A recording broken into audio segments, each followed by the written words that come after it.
दोस्तों गैजेट की इस सीरीज में आपको देखने को मिलने वाले हैं कैंपिंग से रिलेटेड ऐसे गैजेट जिनका आप इस्तेमाल कैंपिंग के दौरान कर सकते हो। तो शुरुआत करते हैं आज की इस वीडियो की, लेकिन हाँ इससे पहले आपसे छोटी सी रिक्वेस्ट रहेगी, चैनल को सब्सक्राइब करिएगा और वीडियो पसंद आए तो वीडियो को लाइक करना मत भूलिएगा। नंबर 1, एक लाइन कोम्बर फोल्ड एक्स।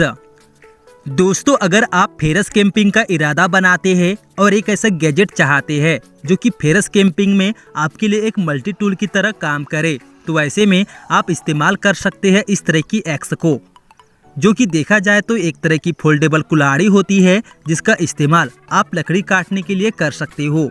और हाँ, इसके पीछे की तरफ एक छोटा सा हैमर भी लगा होता है और साथ ही ढेर सारे छोटे छोटे टूल्स भी देखने को मिल जाते हैं, वो भी इसके हैंडल में।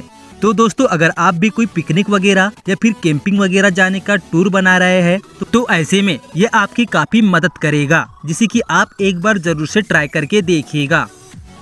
नंबर 2, स्वान K1 Pro। दोस्तों आपने अभी तक काफी सारे अलग अलग तरीके के ड्रोन देखे होंगे, लेकिन हाँ अगर बात की जाए इस ड्रोन की तो इसे देखने पर ये एक बर्ड की तरह लगता है, जिसे काफी यूनिक तरीके से डिजाइन किया गया है।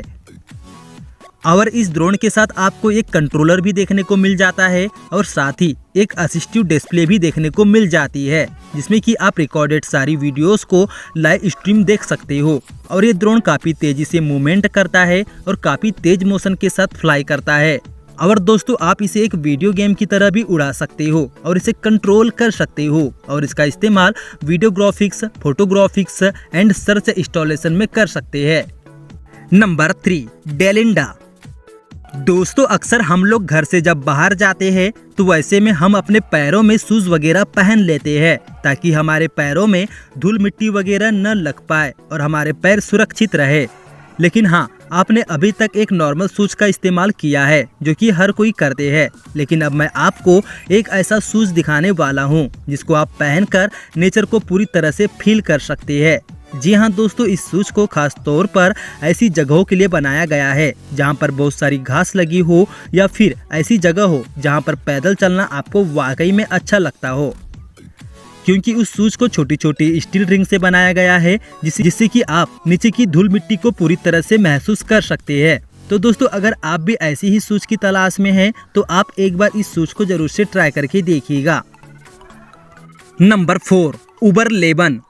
दोस्तों अगर आप कहीं कैंपिंग में गए हैं और ऐसे में अगर आपने बॉन्ड फायर किया है तो ऐसे में आपको पता होगा कि बाहर के मौसम में लकड़ी को जलाना कितना मुश्किल काम होता है। और ऐसे में अगर आप इसे किसी माचिस या फिर किसी लाइटर से जलाने की कोशिश करते हो तो ऐसे में इसे जलने में काफ़ी सारा टाइम लग जाता है। लेकिन हाँ दोस्तों, मैं आपको एक ऐसा गैजेट दिखाने वाला हूँ जिससे कि ये काम आसानी से किया जा सकता है, क्योंकि दोस्तों दरअसल में ये एक तरह का मॉडर्न फायर क्राफ्ट होता है जो कि तेजी से आग को पकड़ लेता है। यानी कि आप जैसे ही लाइटर से इसे जलाते हैं तो ये तेजी के साथ आग को पकड़ लेता है और जलने लगता है, और जिसकी सहायता से आप लकड़ियों को आसानी से जला सकते हैं। और हाँ, सेफ्टी पर्पस देखा जाए तो इसके आसपास एक कवर भी लगा होता है जिससे कि आपके हाथ वगैरह जलने का कोई भी खतरा नहीं होता। तो दोस्तों बड़े ही कमाल के यूजेस रहते हैं इस कमाल के गैजेट के, जो कि छोटा होने के साथ साथ आपके लिए बड़े ही कमाल का रहेगा।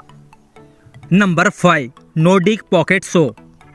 दोस्तों अगर बात की जाए एक स्टैंडर्ड शो की, यानी कि एक आरी की, तो ये साइज में काफ़ी बड़ी होती है और इसका ब्लेड भी काफ़ी खतरनाक होता है, जिसे आपको अगर इसे कहीं कैंपिंग वगैरह में ले जाना हो तो ऐसे में इसे कैरी करना बहुत ही मुश्किल काम होता है। लेकिन हाँ, अगर आप कैंपिंग वगैरह को जाते हैं तो ऐसे में एक छोटी सी आरी की ज़रूरत आपको कभी भी पड़ सकती है, क्योंकि रात में हो सकता है कि आपको लकड़ी जलाने की ज़रूरत कभी भी पड़ जाए। तो ऐसे में अगर आप चाहे तो इस तरह की फ्लेक्सिबल शो को आप अपने साथ रख सकते हो, जिसे कि आप आसानी से कैरी कर पाएंगे। और हाँ, इसका मैकेनिज्म इतना ज़्यादा आसान होता है कि जिसे इस्तेमाल करने के लिए आपको इसके दोनों हैंडल को इस तरह से पकड़ना होगा और इस्तेमाल करना होगा, जिससे आप किसी भी चीज़ को इजीली काट सकते हैं। नंबर 6, जियो बैटरीज। दोस्तों बात की जाए एक टॉर्च की, तो टॉर्च एक ऐसी चीज़ होती है जिसकी ज़रूरत हमें कभी ना कभी तो पड़ती ही रहती है। लेकिन हाँ, अगर आप कहीं बाहर नाइट को घूमने को जाते हैं और ऐसे में एक नॉर्मल टॉर्च का इस्तेमाल करते हो तो कुछ समय के बाद वो टॉर्च डिस्चार्ज हो जाता है और आप प्रॉब्लम में पड़ जाते हैं। लेकिन हाँ, अगर आप एक ऐसा टॉर्च रखना चाहते हैं जिसका कि आप इस्तेमाल इमरजेंसी में कर पाए और कभी डिस्चार्ज भी ना हो, तो ऐसे में आप इस्तेमाल कर सकते हैं इस तरह के गैजेट को, जो आपके लिए कैंपिंग वगैरह में या फिर आउटडोर आपकी काफ़ी मदद करेगा, जो कि कभी डिस्चार्ज नहीं होता है। नंबर 7, आर्मेड यास्टी। दोस्तों, अब मैं आपको एक ऐसा टूल दिखाने वाला हूं जिसका कि आप इस्तेमाल अलग अलग जगहों में अलग अलग तरीकों से कर सकते हैं। जी हाँ, ये एक हेवी मटेरियल से बनी एक बॉटल होती है जिसमें छोटी छोटी काफ़ी तरह की टूल्स रखे जा सकते हैं। और इसकी खास बात ये होती है कि इसमें नाइफ से लेकर और भी काफ़ी सारे टूल्स आप रख सकते हो, क्योंकि इसमें काफ़ी सारा स्पेस बना होता है। और वहीं आप इसका इस्तेमाल एक फ्लैश के तौर पर भी कर सकते हैं, यानी कि आपको कोई ड्रिंक वगैरह रखनी हो या फिर पानी को गर्म करना हो तो इसके लिए भी आप इसका इस्तेमाल कर सकते हैं। तो दोस्तों, बड़ी ही कमाल की रहती है इस तरह की ये चीज़, जिससे कि काफ़ी हैवी मटेरियल से बनाया गया है, जिसका आप इस्तेमाल कैंपिंग वगैरह में कर पाएंगे। Number 8, gravity hook. दोस्तों, अब मैं आपको एक ऐसा टूल दिखाने वाला हूँ जिसके यूजेस उतने ही कमाल के रहने वाले हैं जितनी की इसकी डिज़ाइन, क्योंकि यह एक तरह का ऐसा हुक होता है जो कि नॉर्मल हुक से बिल्कुल अलग रहता है। और इस हुक की सबसे खास बात ये होती है कि इसमें जो जाज होती है वो जैसे ही किसी सरफेस के संपर्क में आती है तो ये ओपन हो जाती है, और जिसका आप इस्तेमाल किसी भी चीज़ को ग्रिप करने के लिए कर सकते हो। यानी कि मान लो आपका कोई सामान दूर गिर गया है और आपका हाथ वहाँ तक नहीं पहुँच पाता है, तो ऐसे में आप इस ग्रेविटी हुक की मदद से उस सामान को ग्रिप कर पाएंगे। तो दोस्तों, बेहद कमाल का होता है ये छोटा सा गैजेट, जो कि आपकी काफ़ी मदद करेगा। Number 9, modern day caveman fishing kit.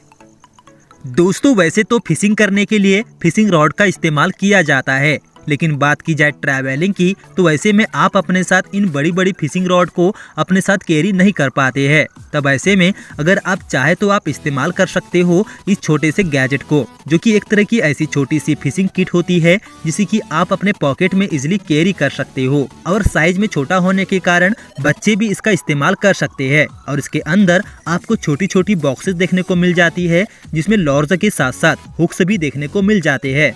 और जब भी आप इसका कांटा फंसाकर इसे पानी में फेंकते हैं और जैसे ही कोई फिश इसमें फंसती है तो वैसे में आपके हाथों में हल्का सा दबाव पड़ता है, जिससे कि आप कम टाइम में फिशिंग का मजा ले पाएंगे। तो इस तरह का ये फिशिंग गैजेट बेहद कमाल का रहेगा, जो कि पोर्टेबिलिटी के साथ आप इसे आसानी से कैरी कर सकते हैं और इस्तेमाल कर सकते हैं। Number 10, pocket shoot arrow kit. दोस्तों, आपने स्लिंग शॉट तो जरूर से देखा होगा जिसमें तीर को फंसाकर थ्रो किया जाता है, लेकिन हाँ, अब मैं आपको एक ऐसा गैजेट दिखाने वाला हूँ जिसका कि आप इस्तेमाल किसी भी तीर को आप फंसाकर फायर करने के लिए कर सकते हो। जी हाँ दोस्तों, यह एक तरह का ऐसा गैजेट होता है जो कि रबड़ का बना होता है, जिसमें कि जब आप किसी तीर को सेट करके जब फायर करते हैं तो वो तीर वैसे ही आगे जाती है जैसे कि समझो अर्जुन के धनुष से बाढ़ निकल रही हो। और हाँ, आप इसका इस्तेमाल निशानेबाजी के लिए कर सकते हैं या फिर आउटडोर गेमिंग के लिए कर सकते हैं। और साइज में छोटा होने के कारण आप इसे अपने पॉकेट में इजीली कैरी करके कहीं भी ले जा सकते हो। और कैंपिंग वगैरह में भी आप इससे अच्छा खासा टाइम पास कर सकते हैं। और साथ ही आप इसका इस्तेमाल अपनी सेफ्टी पर्पस भी कर सकते हैं और अपनी जान बचाने के लिए कर सकते हो। Number 11, survivor filter pro. दोस्तों, जब भी आप बाहर घूमने को जाते हैं या फिर कैंपिंग वगैरह को जाते हैं तो अक्सर वहाँ पर जो प्रॉब्लम देखने को मिलती है वो है पीने के पानी की, जहाँ पर आपको अच्छा साफ पानी पीने को नहीं मिलता है और नदी नाले का पानी उतना साफ नहीं होता है जिससे कि आप उसे पी सके। तब ऐसे में उस पानी के लिए इस तरह के फिल्ट्रेशन सिस्टम का इस्तेमाल कर सकते हो, जो कि एक ऐसा फिल्ट्रेशन सिस्टम होता है जो कि पानी में आई हुई गंदगी को साफ करने का काम करता है। और इस गैजेट के साथ आपको एक छोटा सा पंप देखने को मिलता है जिसे कि आप अपने हाथों से ही इजीली पंप कर सकते हैं। और इसे ऑपरेट करने के लिए आपको इसे किसी भी तरह का कोई चार्ज नहीं करना पड़ेगा और ना ही कोई बैटरी या सेल लगाने की जरूरत पड़ेगी। बस आपको इसे पंप करते रहना होगा और पानी अपने आप फिल्ट्रेशन होते रहेगा। तो दोस्तों, आज के लिए बस इतना ही। वीडियो पसंद आई हो तो वीडियो को लाइक करिएगा और चैनल पे नए हो तो चैनल को सब्सक्राइब करना मत भूलिएगा। धन्यवाद।